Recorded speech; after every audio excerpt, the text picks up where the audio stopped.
The Y.E.S crew are here today in the town of Junee, where rests the historic house of the Monte Cristo homestead that has a reputation of being the most haunted house in Australia.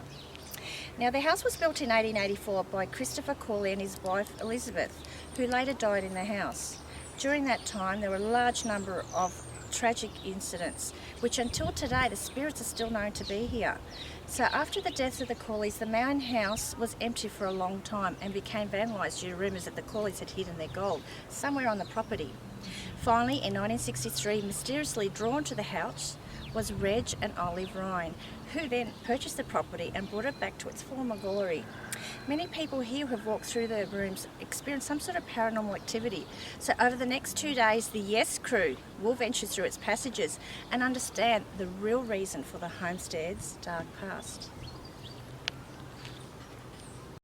Now, just a little information on the video that you're going to see in a second of Brian. We hadn't spoken to each other prior to getting to Monte Cristo about Monte Cristo. We leave that till we get there.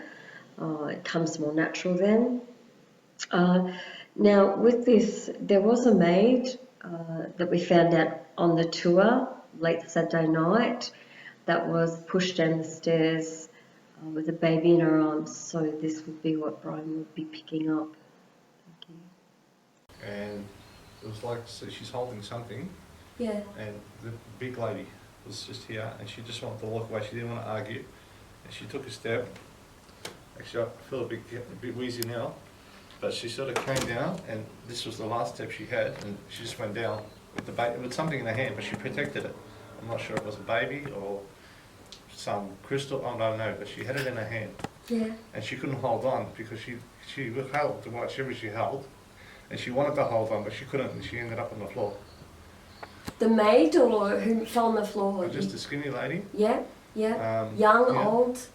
I couldn't tell you. Okay. But the person that pushed lady her next to her, a really sort of masculine lady. Yeah. And she had an argument with her, and she had some. Oh, she had. I don't know if it was crystal or she had something important. Yeah. And she couldn't let it go, and she couldn't hold on. Yeah. Wow. I don't know if the lady wanted to push her intentionally or what. But yeah, she ended up down there. Oh my gosh. Okay.